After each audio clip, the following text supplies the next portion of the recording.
एक बार गीता और उसका बेटा दूर कहीं जंगल से अपना सामान लेकर उड़कर आ रहे थे।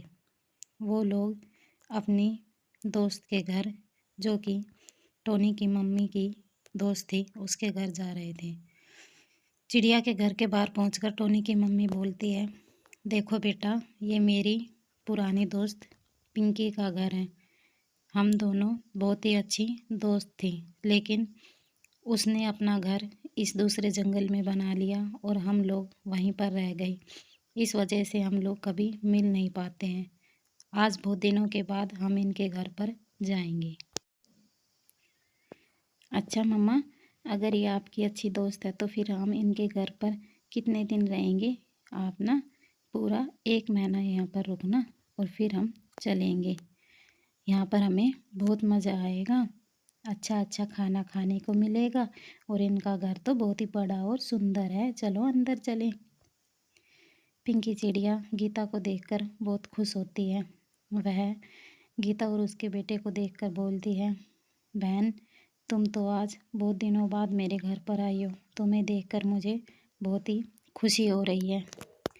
अगर तुम आती रहो तो मेरा भी दिल लगता रहे, लेकिन तुम हो कि आती नहीं हो। मैं तो मेरे घर में बिल्कुल अकेली रहती हूँ। इतना बड़ा घर और अकेली मैं, मेरा तो यहाँ पर मन भी नहीं लगता है। तुम ठीक समय पर आई हो। बहन, मैंने सुना है कि तुम्हारे इन जंगलों में बड़ी अच्छी अच्छी खाने की चीज़ें हैं। यहाँ पर बहुत ज़्यादा फल और अनाज है, इसलिए मैं यहाँ पर आई हूँ, ताकि मैं और मेरा बेटा कुछ दिन तुम्हारे यहाँ पर रह सकें। हमारे जंगल में तो सभी फल ख़त्म हो गए हैं और किसान है कि कुछ फसल बोते ही नहीं हैं।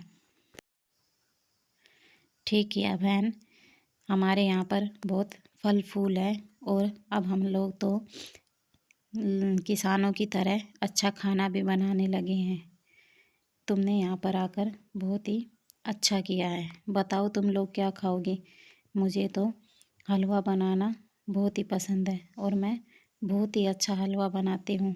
अगर तुम लोग कहो तो मैं तुम्हारे लिए सबसे पहले हलवा बना देती हूँ, फिर बाहर जाऊँगी। ठीक है बहन, तुम मेरे लिए हलवा बना दो। मुझे तो हलवा बड़ा ही अच्छा लगता है। एक बार मैं किसानों की बस्ती में हलवा खाने के लिए गई थी। उन कलमुओं ने मेरे पीछे से पूंछ ही जला दी और मुझे पकड़ने की भी कोशिश की। ये तो मेरे दिन अच्छे थे कि मैं वहाँ से जैसे तैसे करके भाग निकली। तुम हलवा ही बनाओ।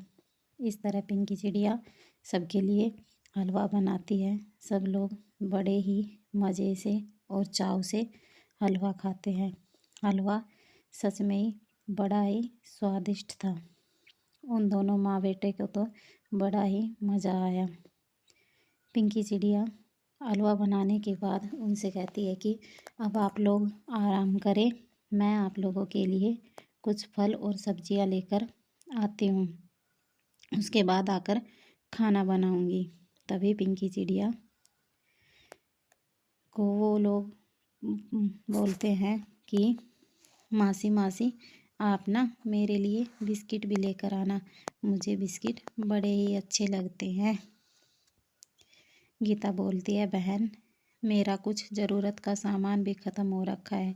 तुम अगर बाज़ार जा रही हो तो मेरे लिए कुछ सामान भी लेकर आ जाना। तभी पिंकी चिड़िया चली जाती है। दुकान में उसे एक और पक्षी मिलता है। वह पूछता है कि चिड़िया रानी, आज इतना सामान किसके लिए लेने आई हो? बहुत सारी शॉपिंग कर रखी है, तुम तो तुम्हारे घर में अकेली ही हो।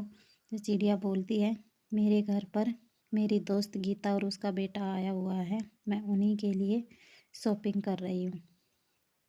तभी वो उसे याद दिलाता है कि उसने पिछली बार उसके घर से एक जोड़ी चप्पल चुरा ली थी।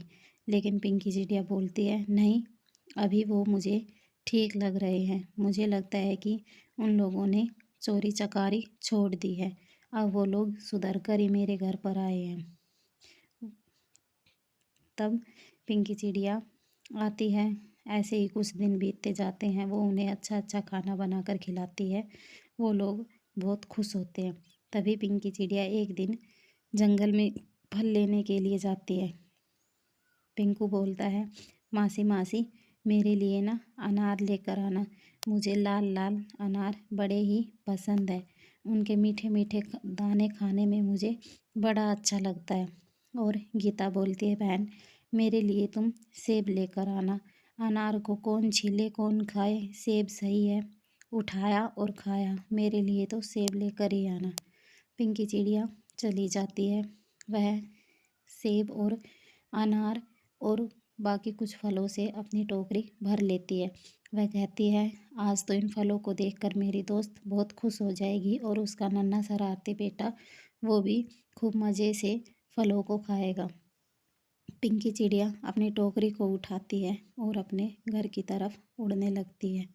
कुछ देर उड़ने के बाद वह अपने घर के नज़दीक पहुंच जाती है। घर पहुंचती है उससे पहले ही गीता को दूसरे कमरे में एक संदूक दिखाई देता है।